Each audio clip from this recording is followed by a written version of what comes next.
Hello, welcome to another episode of Unzipped with Hector Diaz, your host.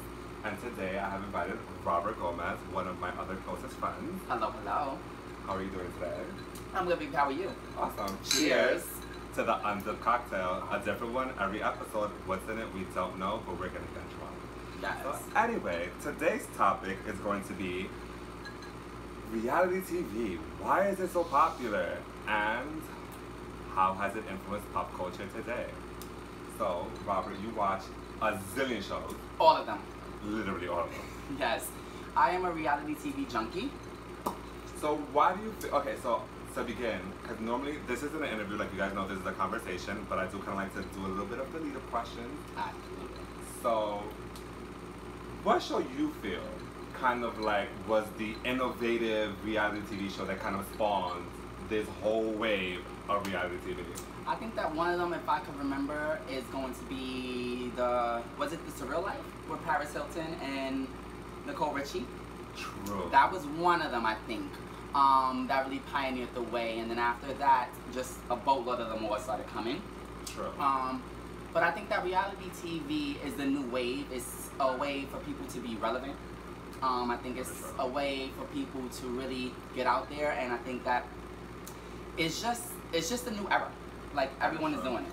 And I will say this, a lot of people will say that Paris Hilton was kind of like the pioneer for reality TV, and in a sense she was, because she was kind of like the pioneer when it came to like self-centric reality TV show, where like you had to follow her and you were following her daily life and you were following what she was doing, what she wasn't doing, who she was with, and all that kind of fun stuff. Because if you think about it, for us, our reality TV was kind of like the real world.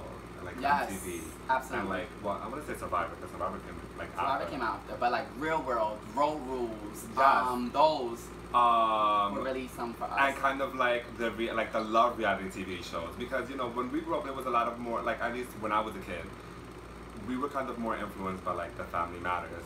Yes. Don't date us. You don't need to know our age quite yet. Thank you. But you know, like those kind of shows, you know, like Full House. 90210. Melrose Place. Yes. The original. Yes. Yes. Not the revamped ones. Even though we were still young when the revamped ones came out. Exactly. we were still in, you know, I wouldn't, maybe junior high school. Exactly. School, maybe college. But it was more so sitcom based. Yes. Before it became reality. I think that reality really took over. And it's really, like I said, the newest wave. Like, I think we need to be on reality TV. Don't we? Hello. I think America would really love us.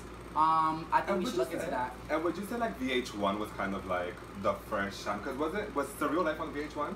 Surreal Life? I think it was actually on Fox, if I'm not mistaken. True. I think it was on Fox. Because I feel like VH1 and E are kind of like the battling stations of like the reality TV. VH1, right now, I want to say, but don't forget about Bravo. Bravo too. Because I mean, imagine if they had like a celebrity death match between like Ryan Seacrest and Andy Cohen, because I feel like they're like yes. It should be like a three-way fight. It should be Mona Scott Young, yes, Andy Cohen, and Ryan Seacrest. And we don't know who will win. We don't. I mean, considering that Mona Scott Young literally, and not, I don't want to use the word, but kind of like the ratchet. Yes, I was gonna say it. So I think Mona. The ratchet. I mean, like, because, you know, rumor has it that her shows are kind of more scripted than reality. So, I mean, if she's scripting her shows, then I feel like she probably has a leg up on the celebrity death match. Absolutely. I thought she might carry a blade inside her weave. Yeah, definitely. I think that's why I said she might win. She might. Yeah. But, I mean, I wouldn't put anything past Andy Cohen because, you know, Andy Cohen is one of the original Kardashians. Blue. Sure is. He likes to play with the colored eyes. What show comes to your mind when you think of like reality? What's one of the first ones that you ever watched? Oh, one of the first ones? I would have to say probably the one with Paris Hilton and Nicole Richie, just because, I mean, let's be real. Paris Hilton was everywhere. Like, if you didn't follow what Paris Hilton was doing, you kind of weren't following pop culture, because, I probably saw Paris Hilton's vagina more than I saw any other female's vagina. Oh, absolutely. Ever, because Mama never wore panties and always had the shortest, like, I feel like her skirt started and ended at her belly button. Yes. So, I mean, her Lilo, remember we used to hang out with Lindsay Lohan and then they kind of had a feud? Absolutely, yes. Yeah. Crazy. And she was Britney Spears? Britney Spears, she was with Kim Kardashian too. Kim K actually kind of like. I mean, was she really with Kim K or was Kim K with her? I think Kim K was really hired by Paris. I think that's what it was. And let us not forget, Miss Kesha Rose. We saw you on A Simple Life. Oh, absolutely. Absolutely. And we know you threw up in Paris Hilton's closet after when she invited you back. Yes. Horrible. Horrible. I would have never admitted it. I would have thrown up in one of her Chanels and ran away. Yes, exactly. But I think that reality, like I said, is the newest wave. I think that reality is it. So if you're not doing reality, you're really not doing anything. I mean, I don't know. I've given it a thought because, I mean, again, across different platforms, you always encounter different people when you're going out, and you find people who kind of do different platforms, especially career-wise. And for me, I feel like I don't know if I would be able to have cameras in my face on a 24/7 constant basis. Okay. Because I do a lot of fucked up shit that I kind of that I don't want to be documented. I don't want anyone to ever be like, oh my god, you did this and we saw it on TV. You know, I want to have plausible deniability. Not that I'm a liar, because normally 99.995% I will tell you, yeah, I said it, yeah, I did it. Do you want to fight? But that's the problem. I don't think nobody wants to see someone on TV come out. Do you want to fight? Oh, I think they do. They do, but I mean, I'm not a TV personality, so when I say, do you want to fight, I'm not going to give you the 30 seconds of waiting for security to get in the way. I'm going to be like, do you want to fight? And then I'm going to fight. Yes. And I think that will take you far. Because when you look at reality TV now, it's all about people fighting. Which shows you watch the most? You go to VH1 the most, right? You tune in every Monday. We call it Ratchet Mondays. We do. And it's because of the entertainment, it's because of the fighting, it's because of the drama. But I feel like after a certain point, like I feel like we should use our words a little bit. So I feel like I would strive to, you know, kind of be like the person that goes, you know, fine, I'll sit down to dinner, fine, I'll entertain this conversation. But in my defense, my face is very expressive. So I feel like even if I try to kind of entertain the conversation, my face would just give you rest in bitch. But that's like fine. Boredom. So I think that you will be the cross between VH1 and a little bit of Bravo. Right? Because you have the little. And then after season 4, I will give you very much like season 13, Kim Kardashian, where it's very much the phone, the rolling of the eyes, everything is boring because I can afford everything. Not really. Yes. Hazel-E, sweetie. These people are so disgusting. I only say Hazel-E just because I feel like, and I will always say this, Kim Kardashian kind of was like, for me, she's had one of the longest reality TV. Oh yes, her whole family. Yeah, her whole family. And I only say Kim because it kind of like started, you know, like it kind of started off with Kim, like even though supposedly they had their show in the works prior to the sex tape dropping and all that other good stuff. But I say Kim because I feel like Kim is the most lucrative one. Yeah, she's the one that's most known. Yeah, and she's the one that, in all honesty, has had the biggest, I would say, impact on pop culture out of all of her sisters. I mean, at least in the older generation, because I don't want to include Kendall and Kylie, because I feel like that's a separate conversation in a separate generation. Absolutely. So for me, I feel like with Kim, you saw a gradual. You saw growth of her. Growth, but you also saw like a gradual change. As fame kind of like, as like fame took over and she was making more money, which again, I don't like, again, I feel like it's kind of immature to expect someone to stay the same as they progress in life, because I feel like as you become an adult, experiences do change you and you should always be growing as a person. Absolutely. While maintaining your core values. I feel like that's what absolutely. I think she does have her core values. No, yes. She kept them. No, she has. But I think that as she progressed in her career, out of her sisters, she's been the one that has been the most lucrative. So she's been the one that has had numerous perfumes. Yeah. She started out with they had their clothing line together, but she really branched out before them. And then they basically took lead and followed. But yeah, I would definitely agree. Like, she was somebody that really is a staple. She's somebody that is an impact or had an impact on pop culture. So I feel like now, kind of speaking on that same subject, I feel like pop culture has been heavily influenced by reality TV. Oh yes. But I feel like it's kind of I wouldn't say it's an equal balance, but I feel like it's kind of like a back and forth because I do feel that with reality TV, you also see how pop culture impacts celebrity, and not only celebrity, but how it trickles down to I guess the regular people. Yeah, definitely. Yeah, because what happens is we're influenced by it. So we want to emulate things that they do. We want to try and mock outfits. Like, it's just everything that they do, we kind of aspire to be like a little bit, but they have a really good impact on everything. Like, like I said, reality TV has really taken over. But at some point, do you also feel that we also impact reality TV in the sense of because we vote on these things and because we add viewerships and because we kind of, the mass amount of people kind of gravitate towards a certain type of reality TV, then that kind of shapes what TV shows are kind of promoted to the audience, I feel. So in a way, it's kind of, like I said again, I don't feel like it's a balance. I feel like it's more of kind of like a cause and effect.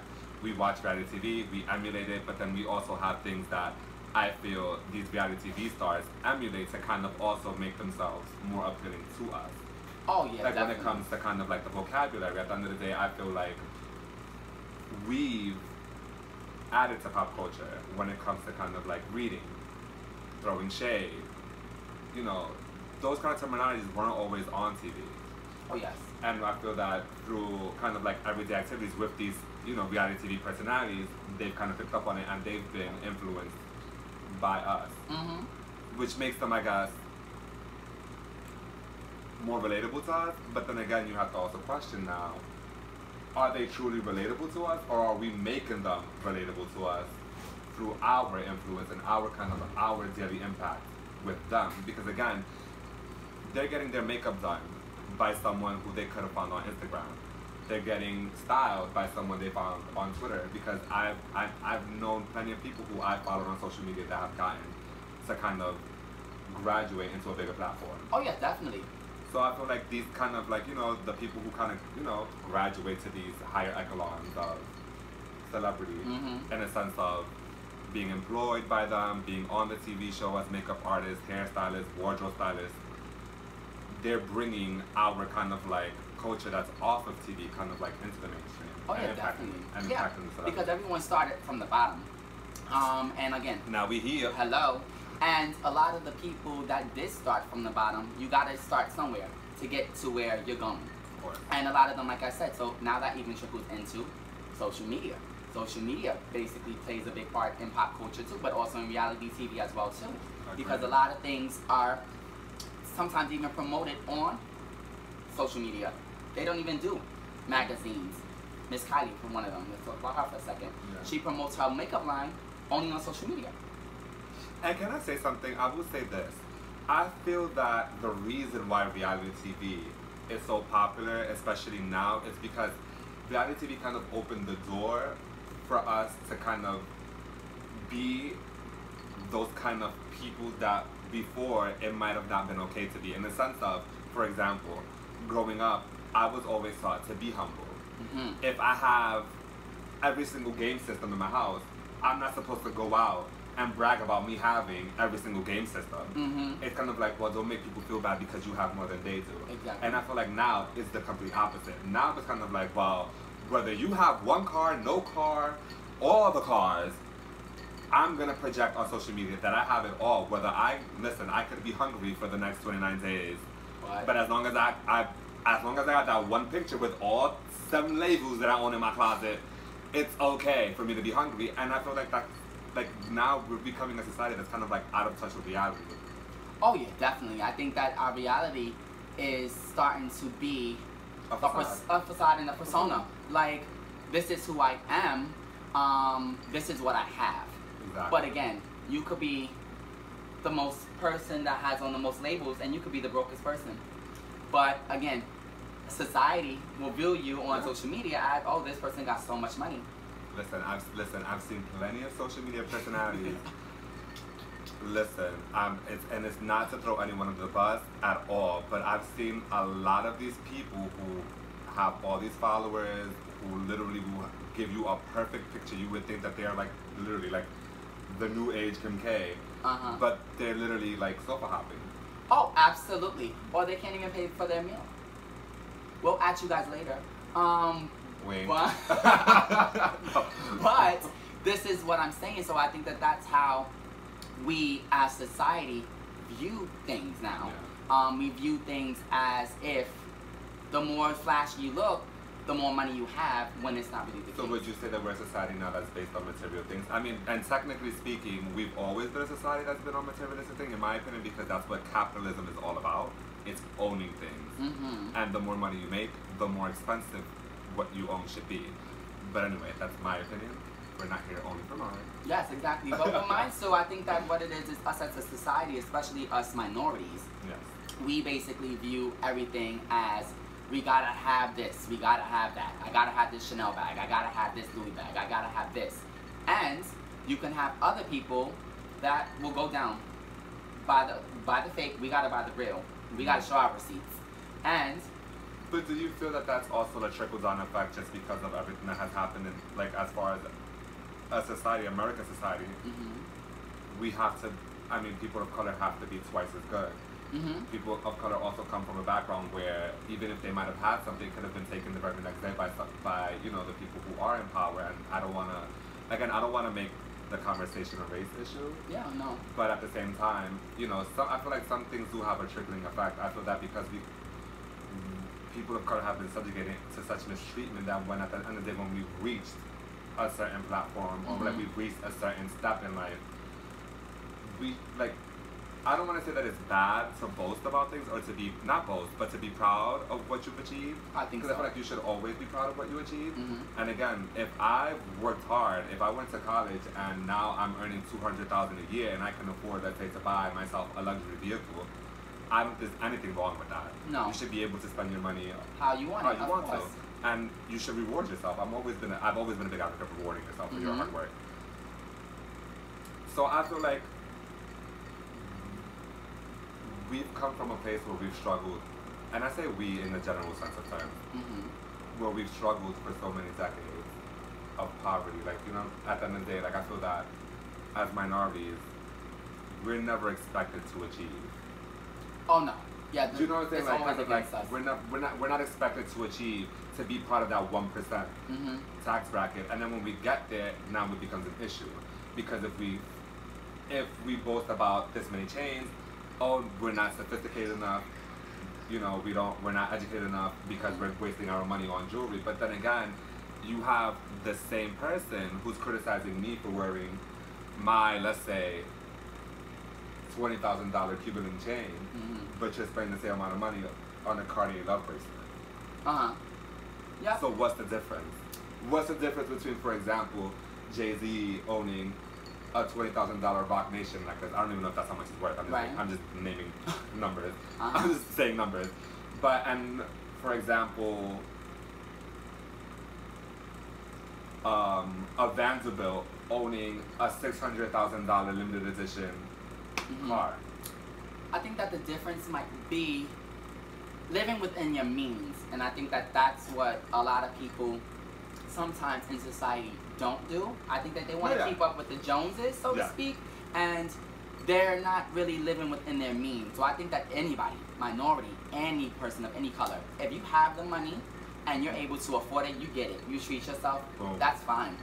But I think that what certain people do is I think they try and keep up with the facade. They try and keep up with a lifestyle that they typically can't afford. And then that's when it comes into an issue because you look good, but do you pay your bills? Yeah, exactly. Can you eat something? Can you do this? Can you do that? No, you can't. And I think it all ties down to living within the means, but also priorities. I think a lot of people and society nowadays don't really have their priorities in order. So they will prefer to look good versus paying a bill. People prefer to look good than being good. Yes. So it's why people sometimes struggle with that too. I think that like living within people's means, but also having your priorities together is something as well too that plays into a factor as well too.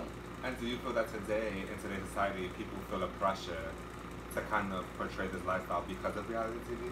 Do you feel like reality TV is like an added pressure to society, like people in society, just to kind of achieve a certain lifestyle, achieve a certain.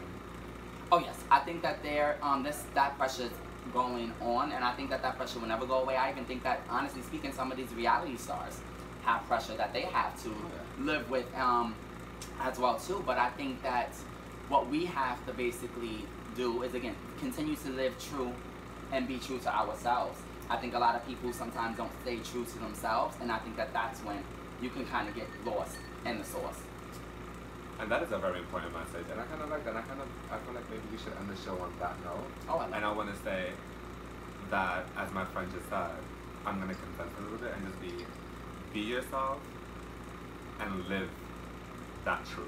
Mm-hmm. So in other words, be you and live you. Mm-hmm. That's all you can do. And with that, it's today's episode of Unzipped. And remember, watch reality TV, be on reality TV, don't let TV be your reality.